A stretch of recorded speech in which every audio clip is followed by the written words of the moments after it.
When watching your favorite NBA player shooting those hoops like a pro, you must be thinking, I bet this guy was as good in college as he is right now. That might be the case for many prodigies, but some of them sucked so bad in college that they were either not drafted in teams or served as substitutes. So, join us as we take a look at all these NBA stars who didn't make much of a mark in their college teams. Carmelo Anthony. The player who was selected at third place in the overall NBA draft wasn't that big of a superstar in college. Anthony loved basketball growing up, but the coaches at Baltimore thought his physical profile was not good enough for him to be selected in the high school basketball team. Anthony excelled in basketball after that and continued to play for Towson Catholic High School, but his heart belonged to basketball. He was finally selected for the varsity basketball team, and everything was looking good until he was dropped from the team at the very last minute for being too short. He reached out about 6 feet in height, so it was kind of a huge blow, as he mentioned in an interview. In fact, he said that at the time, he thought he was going to die from trying so hard. Things finally started to work out for him in the summer of '99, when he suddenly grew 4 inches and started to shoot hoops like a professional. He enjoyed a few successful years as a junior, doubling his rebounding and scoring numbers with every game. He was finally drafted into the NBA owing to his build and his skills and took the league by storm. He carved out a striking 17-year-long career for himself and is not considered one of the best NBA players in history. Bill Russell. Russell's story tells us why you should never give up on your dream. He battled with many illnesses when he was young, and there was always never an answer as to what was wrong with him. Despite his bad health and his family moving states several times, Bill continued to show remarkable progress and interest in sports, particularly basketball. In his teenage days, he got picked for junior teams based on height alone, but he couldn't do quite as well and was dropped out several times. Russell wrote in the USA Today, "No matter how hard he tried, he couldn't find his name among the list of players who advanced to the next tryouts. His middle school coach never gave up on him, though, and told him to put his blood, sweat, and tears into his game." Bill practiced at the local Boys and Girls Club and was finally selected as a team member on the summer basketball tour. His career had a breakthrough moment when he realized that jumping and running were his strong suits, and he could use this ability to score. He gave his opposing teams a tough time and carved out an exceptional career as an NBA player. Rajon Rondo. You can talk about Rondo not being good enough right now all you want, but there's no denying the fact that he had some groundbreaking games at Kentucky. His match against Iowa, where he got 19 rebounds, is one for the book. It wasn't all the fun and games for Rondo at the beginning of his career. He had extremely too boring years in college. He shot 57% of his shots at the foul line and averaged at a disappointing 9.44 in most of his games. It felt like he was going to be dropped out and forgotten, but his career took a drastic turn when he joined the Elite Eight. He began shooting hoops like a true professional and became even more interesting in his Tubby Smith era. It has been a pleasure to see him play for the Boston Celtics in various NBA seasons, the most memorable being the one in 2008, when the Celtics defeated the Lakers to take the winning trophy home. Michael Jordan.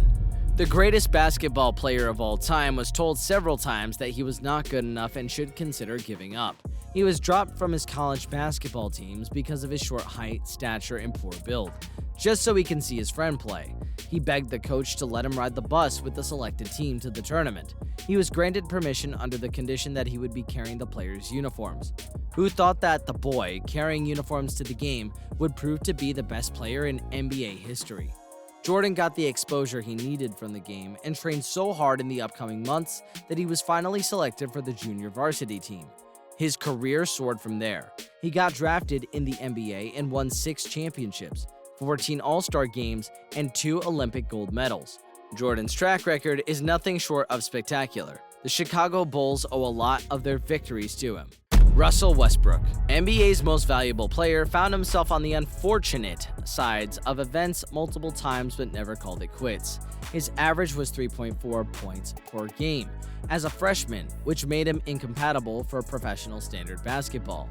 He was mostly chosen as a complimentary piece for junior basketball teams and was dropped out at the last minute owing his disappointing record.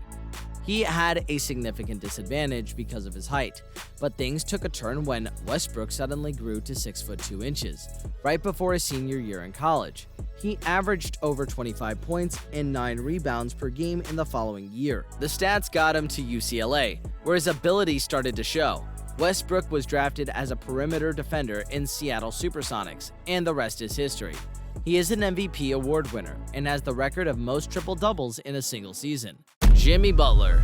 The alleged Michael Jordan clone was barely selected in high school teams and started his career at Tyler Junior College. He made 18-7 per game as a freshman and was lucky enough to get a scholarship at Marquette. Butler was not well respected at the time he started playing in college.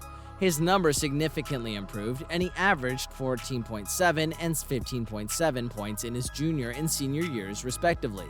These games earned him a spotlight, and he was finally picked in the NBA Summer League in 2012. He was considered a fluke in the first season and got the hang of the game in the second season. He made 21 points every game that summer and has given us many swoon-worthy moments to date. Butler has broken various records in his consecutive All-Star NBA games. Chandler Parsons. Parsons' career isn't that much of a bummer as compared to the others since he was the SEC Player of the Year 2011. He made only 11.3 points per game at the time, but he got drafted in the NBA as a team member for the Rockets.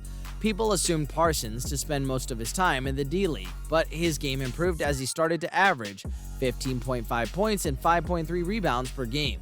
The NBA superstar is now making millions and is regarded as a veteran quality hoop shooter. Ben Simmons. We won't try to downplay Simmons' college basketball career too much, as he always has shown good stats, but the thing that halted his career was his absence from some big games in LSU. The Naismith Player of the Year got bombarded with questions when he was drafted for the league in 2016.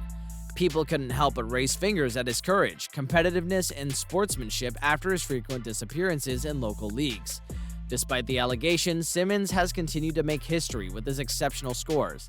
He has been making headlines recently for losing a whopping $20 million. But that's a story for another time. Zach Randolph. Randolph was a big man in college, and despite his amazing scores, his coaches thought that he was not fit and would just slack off after a few games. Randolph proved them all wrong and put his hefty build to use. He scored 20 points and 10 rebounds in most games and was crowned the 4th leading scorer on the Michigan State team in 2001. He played as a centerpiece for the Memphis Grizzlies and was taken up by the Sacramento Kings in 2017. He has averages of 16.6 points and 9.1 rebounds, which is quite remarkable, don't you think? These players are living proof that if you set your mind to achieve something and keep on working hard, you'll eventually get there. So don't give up on that NBA dream no matter how many people tell you to. Okay guys, that concludes our video. Click one of the videos on screen right now.